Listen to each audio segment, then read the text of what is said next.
Hello students, welcome to online classes of Advanced Senior Secondary School मुंडाल class 9th health and physical education में आपका स्वागत है।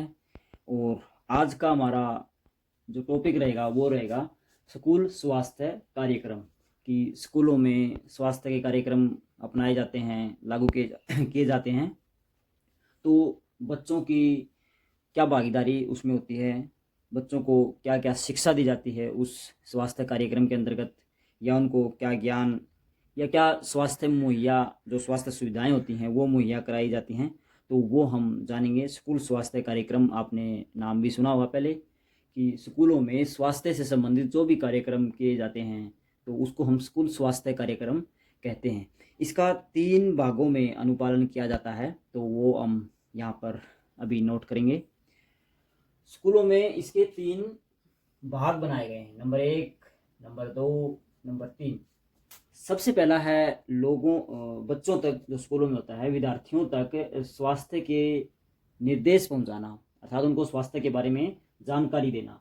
तो सबसे पहला यही आएगा, स्वास्थ्य निर्देश।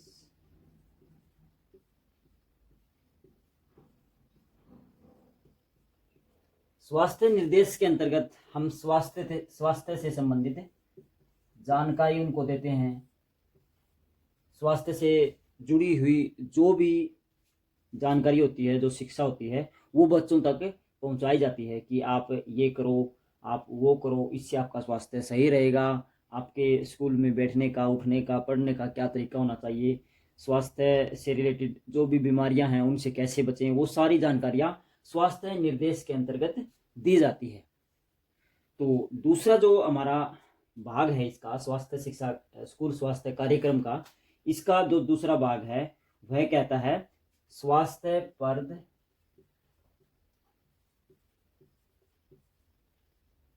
स्वास्थ्यप्रद जीवन। इसके अंतर्गत हम बच्चों को वो सभी आदतें या नियम बताते हैं जो उनके जीवन को खुशहाल बनाए, उनके जीवन को स्वास्थ्य से भरापूरा बनाए। तो स्वास्थ्यप्रद जीवन के अंतर्गत नियम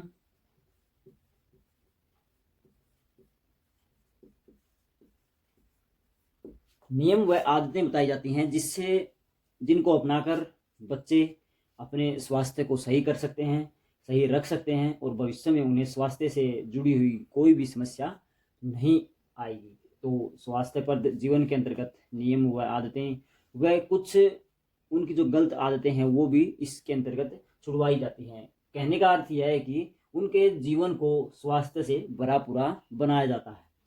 दूसरा जो भाग है स्कूल स्वास्थ्य कार्यक्रम तीसरा, वो क्या कहता है कि ये जब हम जानकारी देते हैं बीमारियों से जो भी जुड़ी हुई है, उनकी आदतों के बारे में बताते हैं, फिर हो गया अगर उनमें कोई समस्या है, बच्चे किसी बीमारी से जूझ रहे हैं या कोई संक्रामक रोग है, उससे छुटकारा कैसे मिले, तो अब तीसरे भाग में हम उसके बारे में बात करते हैं, स्वास्थ्य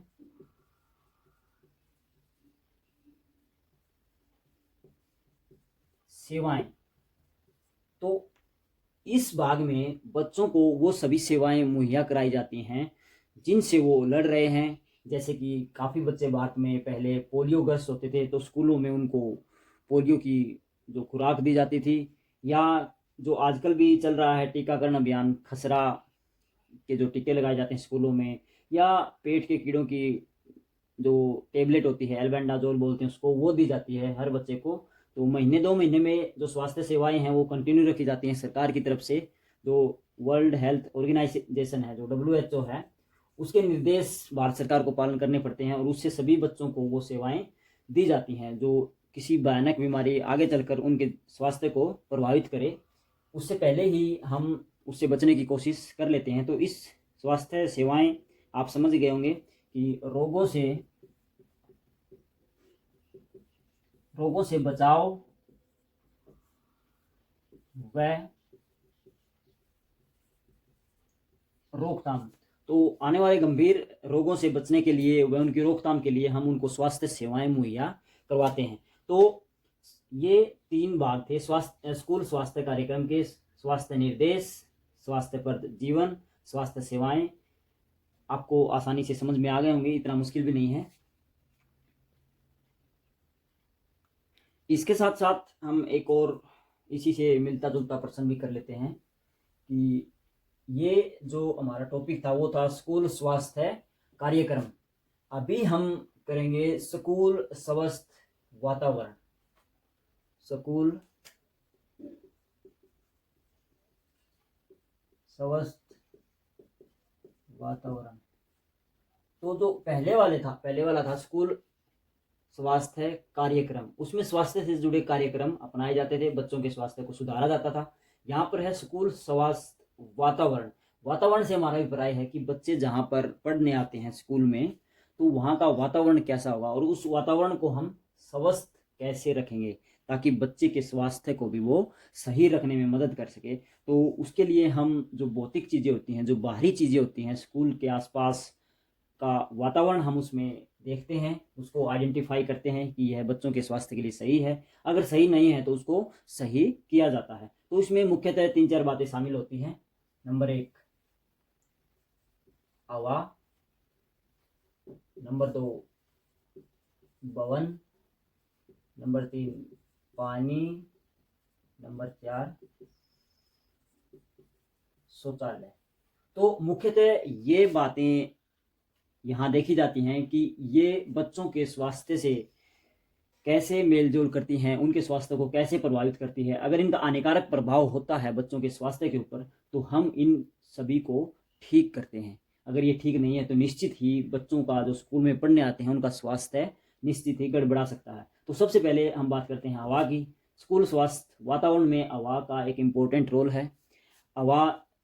हवा से संबंध हमारा यह है कि स्कूल एक खुले वातावरण में होना चाहिए, खुली हवादार जगह पर होना चाहिए, अच्छी हवा वहाँ हो। कोई इंडस्ट्रियल एरिया, शहरों में आजकल देखा जाता है कि इंडस्ट्रियल एरिया काफ़ी बढ़ गए हैं, तो वहाँ पर स्कूल ना बनाएं। अगर स्कूल हैं तो उसके हवा को अगर शुद्ध किया करने का कोई तरीका है तो वो है पेड़ लगाकर। तो पेड़ हम लगाएं वहाँ काफ़ी हरी भरी, तो ताकि बच्चों को एक स्वस्थ हवा मिल सके। दूसरे नंबर पर है भवन। भवन से हमारा अभिप्राय है कि बिल्डिंग ऐसी होनी चाहिए कि उनमें अच्छे से सुगमतापूर्वक हवा, प्रकाश की व्यवस्था हो सके। उनके दरवाजे, खिड़कियां ऐसी होनी चाहिए कि बच्चों तक शुद्ध ऑक्सीजन पहुंच सके। या भवनों का निर्माण ऐसे किया जाना चाहिए कि उनमें बिजली ना रहे तो भी बच्चे गर्मी या सर्दियों में सर्दी का अनुभव ना कर सकें। तीसरे नंबर पर है पानी। हर स्कूल में पानी की व्यवस्था होनी चाहिए। बच्चों के स्वास्थ्य को डायरेक्ट प्रभावित करने वाला कारक है ये पानी। तो पानी की व्यवस्था बहुत आवश्यक है। शुद्ध और साफ पानी मुहैया करवाया जाना चाहिए स्कूल की तरफ से। फिर है 4th पॉइंट शौचालय। हर स्कूल में शौचालय होना चाहिए, उसकी व्यवस्था देख रेख सही रखनी चाहिए। लड़के और लड़कियों के अलग अलग शौचालय होते हैं स्कूलों में, तो उनकी सफाई का भी विशेष ध्यान रखना चाहिए। इसके आगे मैं एक और पॉइंट जोड़ लेता हूँ। नंबर 5 प्रकाश। गर्मियों में तो ज़्यादा आवश्यकता नहीं होती, मगर जो सर्दियाँ होती हैं उसमें स्कूलों में जो सूर्य का प्रकाश है उसकी व्यवस्था होनी चाहिए। या कई बार बारिश के मौसम में अंधेरा सा जाता है मौसम में, तो उस दौरान भवनों के अंदर भी लाइट की व्यवस्था होनी चाहिए। तो प्रकाश बच्चों के स्वास्थ्य को भी प्रभावित करेगा, क्योंकि अगर बच्चे सुबह की जो सूर्य की धूप होती है उसमें खेलेंगे या उसमें बैठेंगे तो उनको विटामिन डी भरपूर मात्रा में मिलता रहेगा, जो स्वास्थ्य को बढ़ाने के लिए स्वास्थ्यवर्धक बहुत ही एक इम्पोर्टेंट पोषक तत्व माना जाता है विटामिन डी।